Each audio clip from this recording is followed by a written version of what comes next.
मेरे प्रिय शिष्यगण, आप सभी का एक बार फिर से अभिनंदन है। मैं कक्षा 9 के इस हिंदी व्याकरण की अनुपम श्रृंखला में मैं श्रवण कुमार यादव, मैं दिल की अतल गहराइयों से आप सभी का हार्दिक अभिनंदन करता हूं और परमपिता परमेश्वर से प्रार्थना करता हूं कि आप जहां भी होंगे, जैसे भी होंगे, स्वस्थ होंगे, सुरक्षित होंगे। आज हम आपको पढ़ाएंगे प्रत्यय। आज आपके लिए एक छोटा सा विचार है। लोहा आग में तपकर ही फौलाद बनता है, सुबह शाम परिश्रम के बाद ही एक अच्छा औलाद बनता है। तो एक अच्छा औलाद बनने के लिए, उन्नति की अनंत ऊंचाइयों तक जाने के लिए, अपने परचम को लहराने के लिए आइए हम आपको लेकर के चलते हैं इस हिंदी व्याकरण की अनुपम श्रृंखला अर्थात ज्ञान की दुनिया में। आज की ज्ञान की दुनिया का नाम है प्रत्यय। आज हम लोग प्रत्यय के बारे में जानेंगे। इसके पहले मैं आपको विधिवत बताया उपसर्ग। उपसर्ग वह शब्दांश होता है जो किसी शब्द के पहले लगकर अर्थ में परिवर्तन कर देता है, अर्थात उस शब्द की सीमा को बदल देता है, अर्थात उस शब्द में एक तरह से निखार आ जाता है। प्रत्यय वह शब्दांश होता है जो किसी शब्द के लास्ट में बम ब्लास्ट करता है, अर्थात किसी शब्द के लास्ट में आता है और पूरी तरह से उस शब्द को बदल देता है, उस शब्द के अर्थ को बदल देता है। और जब हम उपसर्ग और प्रत्यय का ज्ञान प्राप्त कर लेते हैं तो हमारे पास अथाह शब्दकोश का भंडार हो जाता है, जिसके बल पर हम इस हिंदी भाषा की दुनिया में अपना परचम लहरा सकते हैं। अर्थात बोलने में हमें शब्दों को खोजना नहीं पड़ता है। ये है इसकी प्रकाष्ठा इस प्रत्यय की। तो आइए बुक में क्या दिया है परिभाषा, उसके अनुसार समझते हैं और आपको समझाने का पूरा प्रयास करते हैं।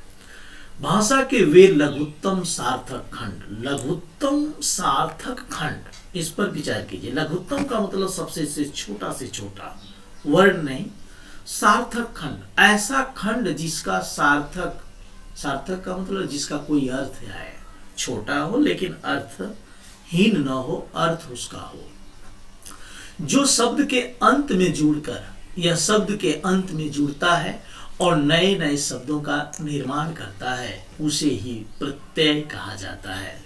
मेरी बात आपको आसानी से समझ में आ गई होगी, मुझे पूरा विश्वास है। आइए आगे चलते हैं।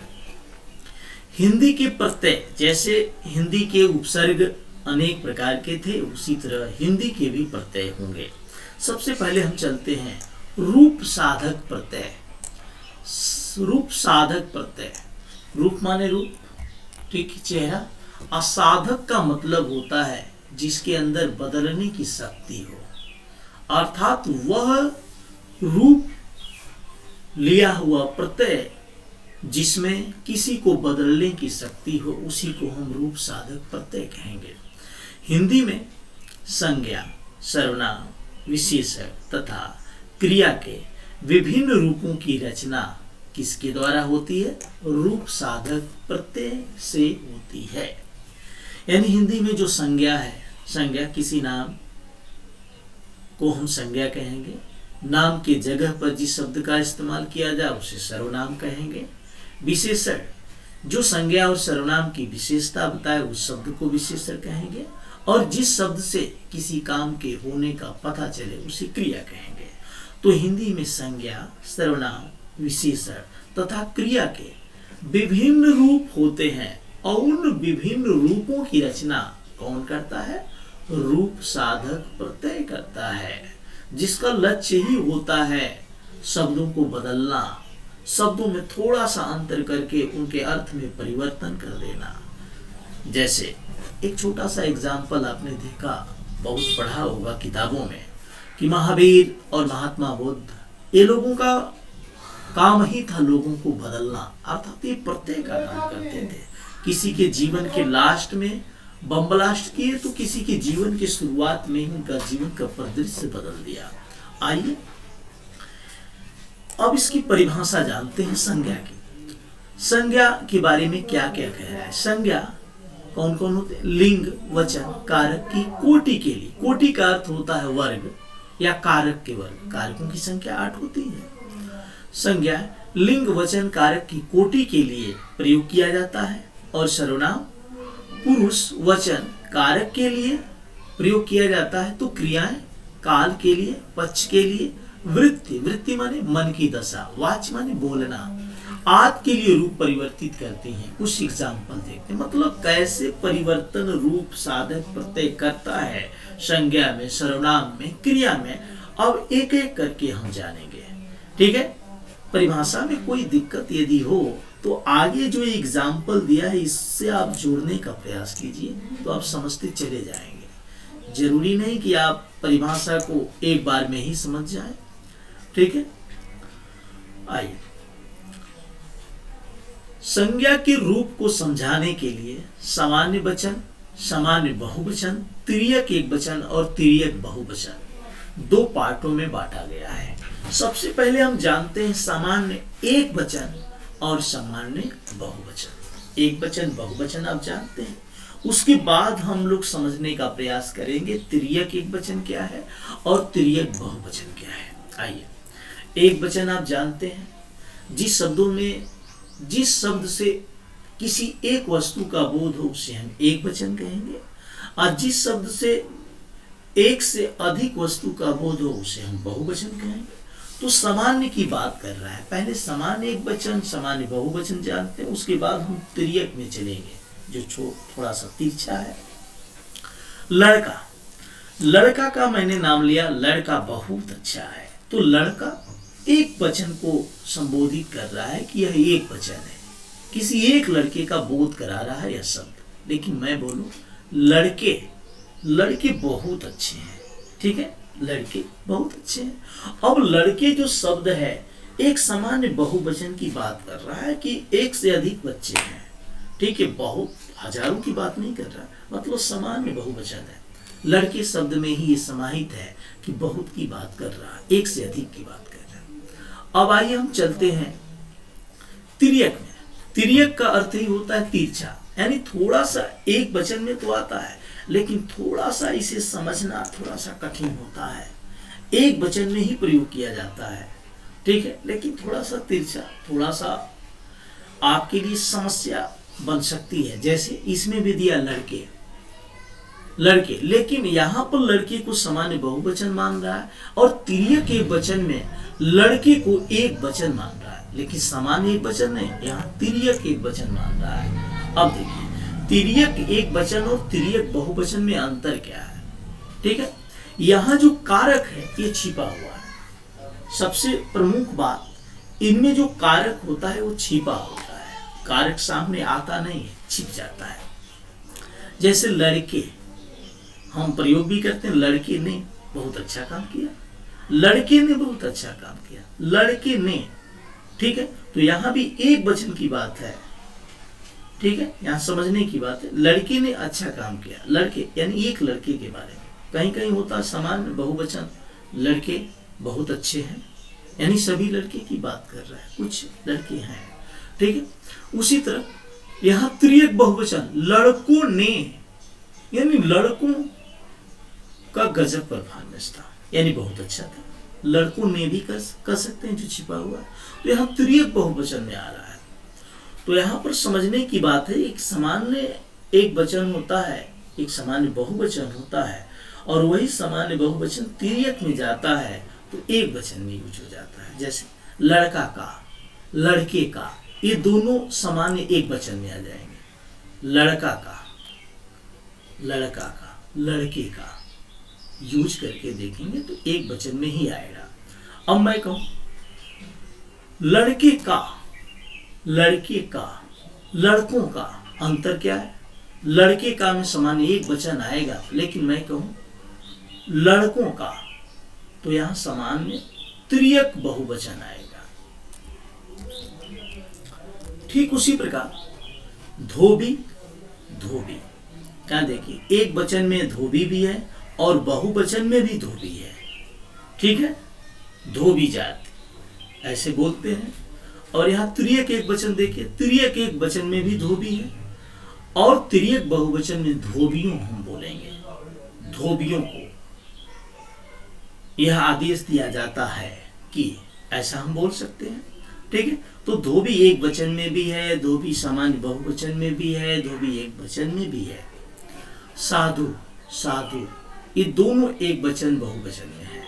ठीक है, लेकिन तिर्यक एक वचन में भी साधु का इस्तेमाल है, लेकिन तिर्यक बहुवचन में हम साधुओं बोलते हैं।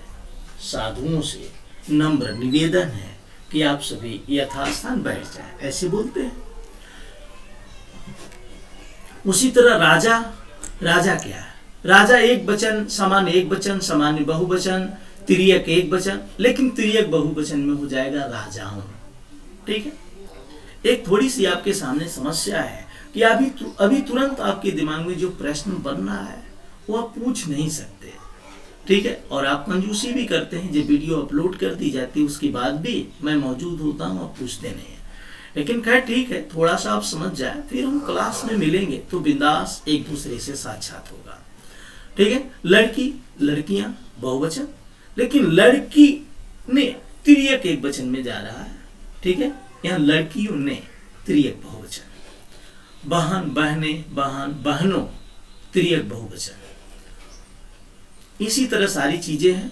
आइए हम आपको बताते हैं क्रिया के रूप। क्रिया के रूप ता है। रूप वर्तमान काल नित्य पक्ष पुल्लिंग रूप की तुलना देता है। नित्य पक्ष का मतलब सदा एक पक्ष की जो बात करे। ठीक है, पुल्लिंग रूप की तुलना देता है, यानी पुल्लिंग रूप के बारे में बताता है। ठीक है, तो क्रिया के रूप ता है। ता लास्ट में आता है, ता है, ते हैं, ती हैं। ठीक है, ता है एक पक्ष पुल्लिंग के बारे में बताएगा, लेकिन ती है स्त्रीलिंग के बारे में बताएगा। जैसे वह घर जाता है, क्रिया का रूप है, जाता है। ठीक है, एक वचन। वे घर जाते हैं, बहुवचन। फिर देखिए, वह घर जाती है, यहां स्त्रीलिंग में है और ये पुल्लिंग में है। वह घर जाती है, तो नित्य पक्ष स्त्रीलिंग रूप की तुलना देता है। यहां हम कह सकते हैं वे घर जाती हैं। ठीक है, बहुवचन में स्त्रीलिंग। मैं घर जाता हूं, एक वचन। हम घर जाते हैं, बहुवचन। मैं घर जाती हूं, नित्य पक्ष स्त्रीलिंग रूप की तुलना यहां दे रहा है। हम घर जाते हैं। ठीक है, यहां भी आपका बहुवचन है। तुम घर जाते हो, तुम लोग घर जाते हो, तुम घर जाती हो, तुम लोग घर जाती हो। तो ये क्रिया का रूप ता जो लग रहा है वह वर्तमान काल की बता रहा है कि कौन सा समय चल रहा है, और एक पक्ष की तुलना कर रहा है कि वो कौन सा है, स्त्रीलिंग है कि पुल्लिंग है।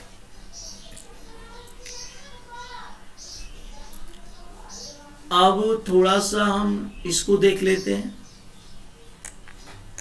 शब्द साधक या व्युत्पादक प्रत्यय। शब्द साधक, शब्द साधक का मतलब वह शब्द, वह प्रत्यय जो शब्द को साधने का काम करे, यानी शब्द को बदलने की क्षमता रखे, यानी शब्द को उत्पादन करने की, पैदा करने की क्षमता रखे। हिंदी में तत्सम, तद्भव तथा विदेशी तीनों ही प्रकार के प्रत्यय मिलते हैं। उपसर्ग में भी ऐसा था, जो नए नए शब्दों की रचना के काम आते हैं। जैसे आवश्यक में हमने ता जोड़ दिया, तो यह शब्द साधक का काम कर रहा है। कौन? यह ता प्रत्यय व्युत्पादक प्रत्यय का काम कर रहा है, क्योंकि आवश्यक चीज अब यहाँ वही आवश्यक एक आवश्यकता में बदल गया और उसका अर्थ भी बदल गया। भूल में हमने अक्कर जोड़ दिया तो क्या हो गया? ये जो अक्कर है ये शब्द साधक प्रत्यय है, व्युत्पादक प्रत्यय है, यानी ऐसा प्रत्यय जो उत्पादन का काम करता है, शब्द को बदलने का काम करता है। तो हो गया क्या? भूलक्कर। त्याग में बड़ी ई लगा दिया हमने, जो ई प्रत्यय है ये व्युत्पादक प्रत्यय है, त्यागी बना दिया। उसी तरह फंदा में बाज हमने लगा दिया, फंदाबाज या फंदेबाज, यानी फंदे से फंसाने का जो काम करता हो। परीक्षा में हमने क लगा दिया, परीक्षक, परीक्षा एग्जाम, और क हमने लगाया तो क्या हो गया, परीक्षा, यानी जो परीक्षा के समय उपस्थित है और चेक कर रहा है। खजाना में, खजाना मतलब कोष जिसमें पैसा बहुत ज्यादा हो, खजांची का मतलब ची लग गया, इसका मतलब जो पैसा रखता हो, कैशियर। अब आइए इसके बाद का जो प्रोसेस है, इसको हम, इसमें हमें जहां तक अनुमान है, यदि हम पूरा आपको बताएं तो शायद आपको न समझ में आए, तो बस इतना ही रहने दीजिए। संस्कृत प्रत्यय या तत्सम प्रत्यय हम आपको कल पढ़ाएंगे, ठीक है। तो हिंदी व्याकरण की अनुपम श्रृंखला आपको कैसी लगी, आप कमेंट करके अवश्य बताएं। कमेंट जब आप करते हैं तो मुझे पता चलता है कि वास्तव में आपको वीडियो कैसी लग रही है। तो हिंदी व्याकरण की अनुपम श्रृंखला में अभी बहुत कुछ बाकी है, वक्त है आपसे विदा लेने का। जय हिंद, जय भारत।